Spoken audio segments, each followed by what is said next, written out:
Hi, welcome to another edition of Client for Life. As you see, we're in the boardroom today. I wanted to do a working example of benchmarking buying a one-bedroom apartment in 2012 versus buying a one-bedroom apartment in 2015. Why am I running this video? Because during the global financial crisis, it was hard for people to step out of their comfort zone and believe that property was still going to increase in value. Now, the clients that I went and saw on Sunday night, very conservative. The husband's a painter, they just had twins and, you know, tough time for them. But here's the thing, they've been well rewarded for stepping out of their comfort zone. Because in 2012, for their one-bedroom apartment, they paid $402,500. Okay, now I've just sold a very, very light property for $465 in 2015. So here's the thing, interest rates were 6.5%, so we'll note that down. Today, we're getting interest at 4.59%, okay? The wage was $80,000.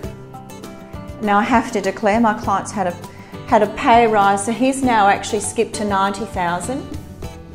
But you know, in your 30s, you'd expect during your career that your career would build over a couple of years. So money's up. So now we're looking at $90,000 here. Okay, so what I want to do is I want to show you the difference. When you go out on a limb and you take a risk and you don't follow the crowd, what was the crowd doing? Nothing at the time. Here's the difference. So the out-of-pocket, when they signed their contract, bravely, was going to be $112. Here's the difference. If we go into the PIA and we change the interest from 6.5 to 4.59, suddenly we have a difference. The payment goes down to $15 per week. Now here's the other thing I haven't told you. In 2012, we forecast their rent would be $350 a week. Guess what I have just leased it for? $380 a week. So do you know what that has now meant? If I go into the PIA and I take out $350 and I put in $380, we are now positively geared $2 a week after tax. So we're actually up $2. So we started out taking $112 a week out of our pocket. Now today at settlement, they're going to put $2 a week into their pocket. Now here's the thing, had they not taken the step, and it was a big decision at the time, I think I went and met with them 3 or 4 times, we went painstakingly through all the figures, they finally signed up. When I saw them on Sunday night, they were just delighted. So the difference is, when you're buying an apartment today, obviously the price has gone up. Wages, I would say, are probably about the same, but interest rate is really working for you. So here's the thing, if you're now buying in today's market, there has never ever been a better time to invest. Money has never been this cheap. Now, people have been saying that for about 6 or 8 months. The truth is, we have beat interest rates from 1978, and Nick's going to come and do a segment shortly on interest rates.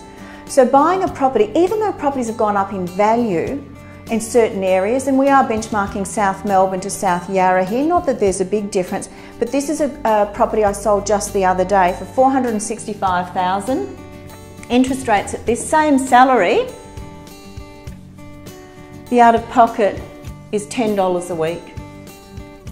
Isn't that interesting? Actually, a very comparable property.